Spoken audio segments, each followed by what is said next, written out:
Bismillahirrahmanirrahim. Assalamualaikum warahmatullahi wabarakatuh. Di sini saya dan teman sekelompok saya ingin mempresentasikan tentang Ilkom model TAPS. Sebelumnya saya akan memperkenalkan teman sekelompok saya, yaitu ada yang pertama Muhammad Zainuddin Amri, dan yang kedua saya sendiri Muhammad Hafiz Fawas, dan yang ketiga ada Maryam Andalib. Baiklah, untuk sesi pertama akan dibacakan oleh saudari Maryam Andalib. Baik, terima kasih Pak Was. Pertama ada model komunikasi menurut TAMS yang dikembangkan oleh Stewart TAMS dan Sylvia Moss pada tahun 1983 untuk menggambarkan interaksi mendasar antara dua orang komunikator, yaitu pengirim pesan dan penerima pesan.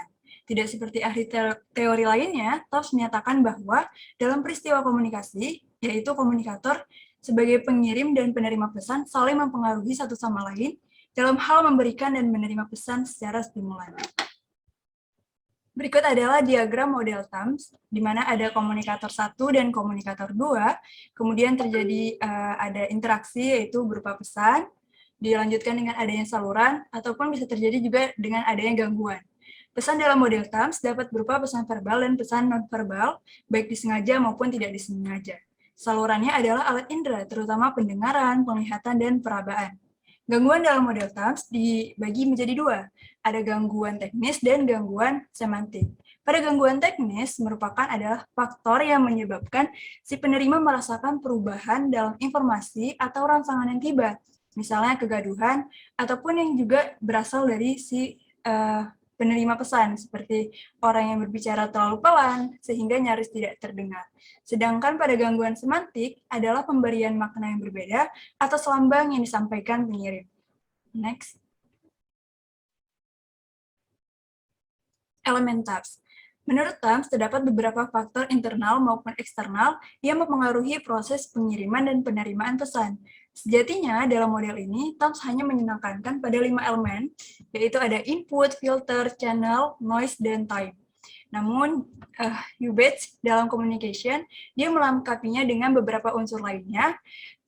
Berikut adalah yang disampaikan oleh rekan saya, Muhammad Hafiz Fawas.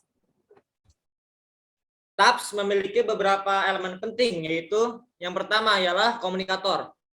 Dalam model TAPS, komunikator merujuk pada seluruh partisipan komunikasi, yaitu pengirim pesan dan penerima pesan. Pengirim pesan adalah orang yang memproduksi pesan dan menerima pesan adalah orang yang menerima pesan.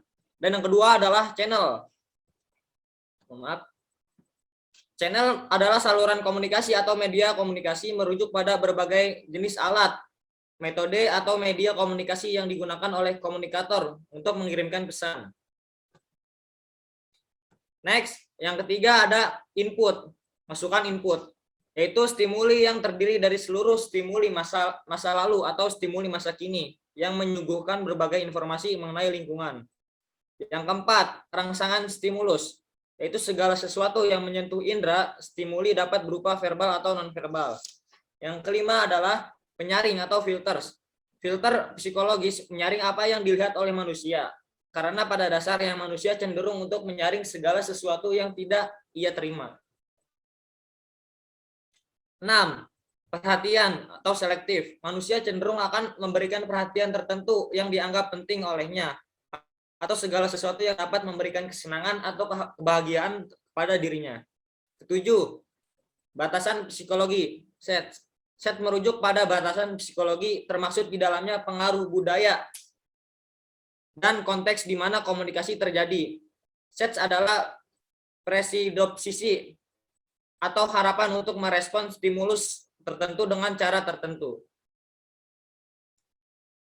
Yang kedelapan, sebuah generalisasi tentang kelas manusia, objek atau kejadian yang diberikan oleh budaya secara luas. 9. Gangguan atau noise.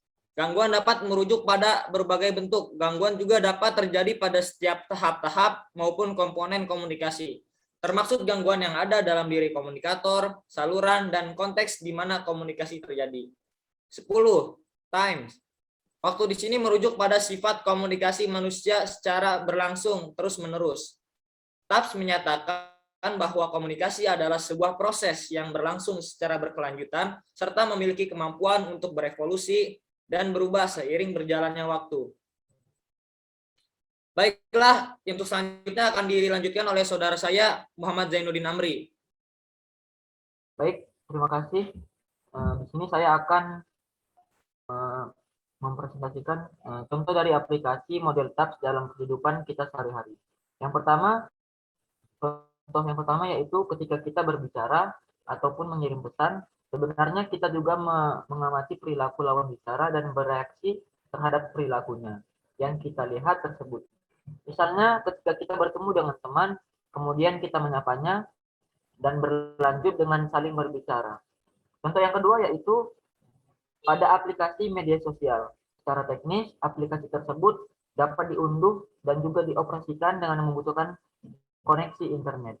Apabila koneksi internet terganggu, maka hal tersebut dapat menjadi kendala akses aplikasi. Dan hal ini juga termasuk ke dalam komponen noise dalam proses komunikasi. Komunikasi mendasar yang dilakukan baik secara verbal, seperti menanyakan kabar, dan lain sebagainya. Adapun alat penginderaan seperti penglihatan juga akan mengamati perilakunya secara non-verbal, serta pendengaran akan juga menerima pesan yang kemudian direspon balik, dan percakapan pun terus mengalir. Sehingga komunikasi yang terjadi saling berkesinambungan atau berkelanjutan. Namun terkadang gangguan komunikasi juga dapat terjadi seperti lingkungan yang tidak kondusif maupun pemaknaan yang berbeda oleh si penerima. Proses ini terjadi secara timbal balik dan spontan, sesuai dengan konsep model komunikasi TAPS. Menurut TAPS, komunikasi adalah sebuah proses yang tiada akhir dan tidak berakhir hanya dengan adanya umpan balik. TAPS menggunakan spiral untuk menggambarkan proses komunikasi manusia yang berkelanjutan. Dalam komunikasi TAPS, mereka yang terlibat dalam proses komunikasi disebut sebagai sumber komunikasi dan komunikator 1 maupun komunikator 2. Komunikasi manusia adalah proses yang sangat kompleks karena banyaknya faktor-faktor yang mempengaruhi komunikasi manusia. Oleh para ahli, model komunikasi TAPS dipandang sebagai model komunikasi yang paling efektif yang mengekspresikan sifat maupun kompleksitas proses pengiriman ataupun penerimaan pesan.